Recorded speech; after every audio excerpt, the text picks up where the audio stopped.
Good. All right, guys. Look, we're really excited about how things fell today. We wanted to come in and get better, and we did. We added 4 good football players. We added size, speed, athleticism, toughness, makeup, football IQ, everything we value. We added to this team in every phase, all 3 phases. Starting with Ebikadi, call him AK. We're excited. The reason we traded up is we had him high on the board, and we said we wanted to go up and get him. And so we gave up that 4th, and we're excited. We added a pass rusher that can win a lot of different ways. He's got variety. He finishes. He plays with a motor, and he's got top makeup. So he's going to fit in here. He's going to come here and go to work. Troy Anderson, man, excited about that player. You look at his measurables, size, speed, athleticism. He obviously has a unique background and high football IQ. The things he can bring to this defense, couldn't be more excited. Again, makeup, skill set. Then we get to Desmond Ridder, and big, athletic, makeup, traits, tools. Very excited. He's obviously excited to be here. And then D'Angelo, the local, excited about him. When we brought him in to visit, we told him we had a feeling that he was going to be a Falcon. He's going to be able to play for the home team, and he is. Another pressure player that plays with violence and toughness any game you put on. So very excited about that group. Questions? Charles? And as we talked with Desmond, he, as you said, he was very excited. And one thing that he stressed was how excited he was to be with Marcus Mariota, who he said he compares himself to, and others have compared him to. I was curious for Coach Smith, do you see comps from your time with Marcus before? Well, they're both very athletic quarterbacks. So, and that's a good thing that he's looked up to Marcus, because it'll be a really good room. Obviously, with Marcus, when he's talked to you guys, he's expressed over and over how excited he is for the opportunity. We added competition, certainly, but that's at every spot. So, Marcus being the veteran, it gives us a chance as you going forward. But again, as always, with any position on the team, the best player is going to play. But obviously, Marcus being the vet, that's the way it'll go starting out. But nothing's ever written in stone. We understand that, and when you have the right guys, that's how that room works, especially where we're at right now currently with our program. Josh? This is for both of you. Was Desmond a guy you felt like you could get at 74, or did you more feel like he fell in your lap and you've got to take him at that point in the draft? I'll say we stayed true to the integrity of the board, and we don't want to reach at any points. That scouting department, led by Kyle Smith, working along with the coaches in a collaborative effort, do a great job setting that board. And we stayed true to the board and took the best players off. And he was meant to be there at that time, and we're excited to make that call. Arthur, were you surprised he was there at 74? Look, I don't know. I know that's good for storytelling and whatever, surprise. What really surprised you anymore? There's just so much. When you look at everything, how everything's covered now, like what's really true. And that's why you got to, at Terry's point, you can stay disciplined to the board. There's a lot of good players on there. For every draft, it's a heck of an opportunity to come in here and compete. We're certainly happy with all of them. We're happy D'Angelo Malone was where he was. So it's just, I have a hard time saying surprised. We stayed disciplined, and obviously our scouts did a hell of a job. They knocked it out of the park and pretty much fell way we expected. And so that's what you want. You're never going to be at 100% because everybody's a lot of different, styles and flavors that they value. But we're so excited about the 4 guys that we drafted here tonight. I know you don't want to say you're not surprised by anything, but quarterbacks are viewed a certain way in this league. Were you surprised that there was not a quarterback taken really until you guys took Desmond tonight? No. Why not? Out of curiosity. Because again, you're trying to go with a narrative about. I understand what you're saying, Mike. Like you ever want the sensationalist? Oh wow, quarterbacks dropped. Like, look, guys. Like, there's guys. Go by the history of this league. The guys get taken. It's a hell of an opportunity for any of them, and you never know. Certain people's needs, the way it falls. There's obviously a run on certain positions. You see that happen all the time. Guys that value certain positions. You saw a run on receivers. You see a run on pass rushers. He's going to run on corners. That's not a knock at any other position. So, again, nothing surprised me. And like I said, our scouts did a hell of a job, the way they set that board. And we're like excited as hell about these 4 players we added tonight. When you look at Troy Anderson, I'm guessing it starts at linebacker for him, right? Right. But like, is he the type of player when you look at him, you're like, oh man, there's so much I theoretically can do with him here? Or do you see him really strictly as a linebacker? Well, I say strictly. You asking if we're going to use him at quarterback? No, not. They said that on TV. Someone said that. No, we had good background on him, not only from the scouting side, but from the coaching side. Mike Petrie was with him, early in his career. So he's a rare athlete, a guy that's just, I was clearly, like when people say, oh, that guy's a football player, the guy's got great instincts, played multiple spots, he's got great spatial awareness. Certainly his measurables are off the charts, but you don't take guys who are just on measurables. The guy can play. We feel good about the competition in that room, right, with Rashawn. You bring Troy in there. You got Mike Walker in there. I mean, there's a good competition in that room.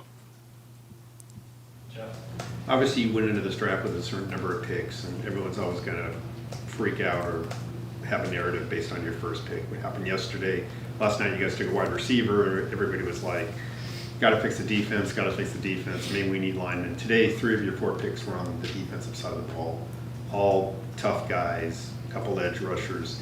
Do you think you somewhat sent a message that, and I know this isn't your number one objective to quiet fans or anything, but about what you want here and you know what you need to do there? What I would say to that, Jeff, is we don't progress over perfection, right? We're not going to – it's one bite at a time. You eat that elephant. You can't do it all at once. And so we want to one player at a time. So it could have failed to where we got 2 offensive players in the second round, and we would have been fine with that because that's how the board fell, and we know we're not solving all the problems, right? We're doing it one player at a time, and we're focusing on the process. And so when you're focusing on that, we're not even thinking about anything on the outside. We're bringing in good players one player at a time. When we got into that second round, we're sitting down this morning, and, okay, we want to go get AK. If he's there, we're going to get him, and that wasn't because we didn't take a defensive player in the first round. That's because he was the best player on that board. And in the same, when we got down to Troy, man, we were excited he was there, but it could have been another, if it was an offensive player, we'd have been fine with that. One player at a time, and it couldn't have fell any better. We're excited how it fell to us, but we're not trying to reach at any spot. And Arthur, can you just sort of add to that in terms of the type of team that you want to build in terms of toughness, physicality? Whatever? Yeah, I mean, if you're going to say that stuff and then you don't go get those guys, then, you're just a hypocrite. How do you want to say it, So you want a fast team, go get some fast players. If you want a tough team, go get guys that are tough. You certainly can push guys and enhance and development, but again, been my experience, if you don't have a strategy and then you actually don't go and implement it, you're just fluff, right? So there's certainly a theme to the players we drafted, but we felt good about it, whether that had been an offense or defensive player, and it really worked out well. And that's why, Terry and I both up here, how good of a job our scouts did. So our strategy as it fell really worked well for us tonight. And certainly it helped, too, that there were positions of needs. Can you say it? We need it everywhere. We have needs everywhere. That's not a shot at anybody currently on our roster. It's just where we're at with the building process. So, yeah. So if you're going to say you're going to be a tough team, go get tough players. Simple as that. Yeah, Coach. Desmond talked about the meeting in Cincinnati and Pro Day. What did he do to impress the massive entourage y'all took up to? We took an entourage everywhere, D-Led. Oh, no, I looked a little bit deeper that day. Why? Yeah, just optics. Depending on what camera angle got you, right? So, no, that's what you want. No different than we sent, if you want to use the word entourage, Terry's entourage, we went out to L.A., we went to Cincinnati. We're fortunate to be able to work in an organization that allows you to go do that. Des, he's made of the right stuff, too. We got a lot of good background on him. Obviously, you watched the tape. You saw what he did at that program in Cincinnati. You felt very comfortable with him when you see him and when you got to meet with him in person. I got a ton of respect for Luke Fickell and that program in Cincinnati. it's really impressive what they do and the way their culture is. And that guy, Des, went in there and he won. And he'll come in here and he'll compete and he'll do the right things. And like I said, D-Led, we're excited to bring a player like that in here. Did he approach you on the board there too? You said you had meetings and some. Yeah, it's all part of it.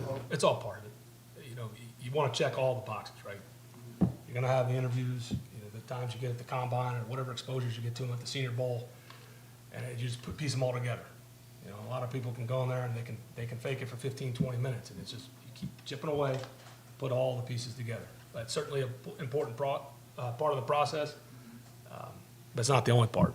I guess is the best way to put it. And it was cool without those restrictions, being able to go out and being able to take everybody and all the places. And before that pro day, we got to meet his family, and I got to talk to his mom, and you feel it from her, and she's competitive, and he wasn't highly recruited coming out, and he had a little chip on his shoulder, and so, but getting to talk to, you really get to know those players when you get to get around their families and those things, and you see that they're wired the right way. I don't know if y'all got to meet Drake's family while they were here today, but his father, his mother, Juan and Cindy, I mean, great people. His sister, like, you see what they really come from and why they are the men that they are. So all those exposures are really important, being able to bring everybody. It's really important. D-Led, I'll add a little quick story that I think is kind of funny, but it didn't move the meter for us. We go in there, and he somehow dug up an old Louisville bobblehead of Dave Ragone. So they have a connection. Yeah. As small as the world is sometimes, and so, but that didn't move the meter either. But it was a good job, I applaud the effort by him. And we can find a copy of that. I may have to look on eBay tonight if it's still up and going. The worst part is, I won't tell that part. No. I can't. I'll do it off the record later. I'll do it later.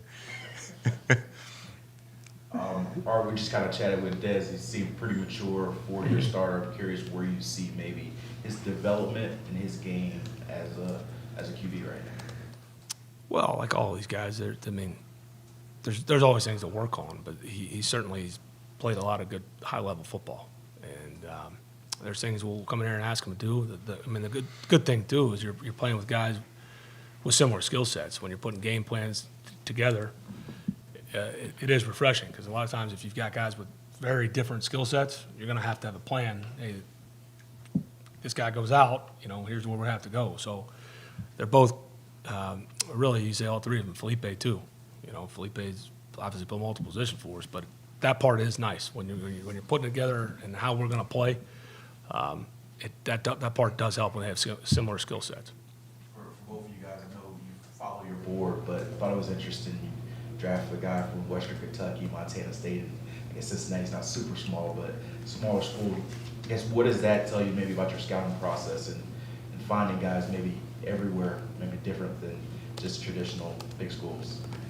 Yeah, I think the staff does an excellent job, and we don't discriminate. We're in every school, and going through players. If you can play football, we're going to find you, and it says a lot about the coaches as well. That hey, we're going to dig and we're going to stick to the process. When you stick to the process, there are good players in a lot of different places, and we have a staff that's going to work hard and find them. And part of that too, it is refreshing too. Some of those guys were at the All-Star games, right? The 4 of those guys that today they were all at the Senior Bowl, and so it helps. It's all part of the process. Your area scouts, guys that go over the top of them. You bring them in, they got the meetings, but then you get down to the Senior Bowl, you get exposure to them there, and it's not just because they went to the Senior Bowl is why you draft them, but it is nice when you're able to evaluate that as part of the process as well. Yep. Josh. Terry, off the top of your head, can you remember a guy who had a resume like Anderson, going back to high school and just, it's like a comic book character? I'm sure that's a compliment, right, Josh? Yeah, I mean, you got three state Well, let's not put those aren't that. Let's not do that to Troy yet. 3 state titles and valedictorian in high school, started at 3 positions in college. He just, obviously it's Montana State and Montana High School, but do you remember a guy who had those kind of accomplishments? That's a good question, and I can't think of anything like that right now. But again, it goes back to the body of work, right? You're betting, you've got a very solid idea. Now he's got to go out here and prove it in the National Football League, but it gives you a lot of comfort in that, you kind of know the character you're getting. Doesn't mean necessarily all of a sudden but he's got the right makeup. He's been consistent in his life. Michael, yeah. Arthur, on Tuesday you talked About accuracy and decision-making when it comes to quarterbacks, kind of like the first two tenets. What was it that you saw out of Desmond maybe versus some of the other guys who were I'm still there? I'm Not even compare. like, that's just What ridiculous. did you see out of Desmond then that We like his skill set. We like his leadership qualities too, right? So he's played at a high level. It's impressive what that program did. And like all these guys, when you get them, I mean, there are certain things they may have asked if they've been successful in college, and that's a part of his coaching, to enhance some of those skills. And the mental makeup of him, I thought his decision-making I thought he had a good feel in the pocket. And there's a couple little minor technical things that you can always work with the quarterbacks. So that's what gave us a lot of comfort. was there a specific maybe stretch of games that he played that really like sold you on that from the tape or? I mean, I think the ones that you look at that are certainly impressive is what they did when they went to South Bend. But again, he was very consistent. Charles? Terry, you've been very consistent today and yesterday about how committed you are to stay true to the board. But you said a few days ago, looking at quarterback, you wanted to add to the quarterback room, whether it be in draft free agency or a trade. Did you have a preference of those options to have somebody from this draft added to that quarterback? No. And it's funny when I said that, and I said we could come out of this draft with a quarterback, we could trade for a quarterback, we could, and I started getting texts when I walk out that we were trading for certain guys, and then obviously I saw a report that we were, and so the telephone game gets played. There was never a time where me and Arthur said we have to come out of this draft with a quarterback, or we didn't. We really stayed true to the process and stayed true to the integrity of the board. We really did, and he was the best player at that time, and that's why we took him off the board. We had it stacked, so there was never a time where we said we gotta get it. If we would have come out of this draft and it wouldn't have felt that way, we wouldn't have got a quarterback. We're excited that it fell this way. We're excited that Desmond's here, though. When you're keeping those options open, then do you feel as obligated to make calls to explore trade possibilities that have been widely discussed in the media, or for veterans, or do you not pursue that? We're never going to close any doors at any position. We answer every call and we explore every opportunity. One thing, too, I just want to put context to this because we talk about playing discipline board. Just the one thing, and I feel like I need to address this because when you're saying to the board doesn't mean if you got 5 left tackles there, you're going to take 5 in a row. Right. That's the one thing. I just want to put that guy. I shouldn't have to, but sometimes you need to. So when you say to the board, and we talked about before, like, things being even, sure, Yeah, you're there's going to an lean the art to knee. it. But we're not going to sit there and draft 7 corners in a row. Unless they're all the highest great players on the board. Yeah. Then I probably wouldn't show up to this practice. I was going to say, the way offenses are going, drafting in 7 corners might not be They're the right ones. Yeah. First of all, you drafted a second guy who gave himself a nickname. I don't know if you're aware of that. Like I said, Hey, it's guy, actually what really is good. it, It's Jeff? actually refreshing. You're, You talking about the doctor? yeah, the doctor. Max told us that. Max Blank told us that. He said he calls himself the doctor. It's and, great. And authors But it keeps- just, it keeps- he's writing keeps it all things down. fresh. It does. I mean, you don't want your messaging to get stale, so you're looking for new material. Got the doctor. We got the So Twin it's- Towers. It's beautiful. I'm glad. I hope some of them made great predictions too. Those are always fun You also to ask them draft- about. I'm sorry, you also drafted 3 guys who all play basketball at some level. I know you're a big. Yeah. What's the Grizzlies score right now? We got that? What was that? Is the Grizzlies score? Anybody got the It Grizzlies? was close in the first half, but I Yeah, nobody knows. Yeah, but no, it helps. Yeah, multi-sport guys with athletes. And finally, this is a loaded question about your quarterback. When somebody drafts a quarterback in the first round, everyone's going to right? Right. Quarterback of the future, quarterback. So what should people say or think when you draft a quarterback in the 3rd round? Well, I mean, still, obviously, guys they got an opportunity. Just because you're a first rounder doesn't mean you're going to make it. I mean, there's a graveyard full. I mean, that's what history will tell you. It's got to be the right guy, the right fit, right system. Certainly, you got to acknowledge when you take somebody super high, like you're talking about in the first round, there is a pressure to play them sooner rather than later. I think most places are in a position where they don't have that flexibility to sit behind Brett Favre, right? So it's a heck of an opportunity. It's got to be the right system, the right fit, the right environment, and I think what we provide here for Desmond is that. And so we'll see what happens. But we're excited hell about have Marcus too. So, like I said, Marcus is a veteran. He's got experience. But with any position here, we have competition. It certainly helps, and the best guys will always play.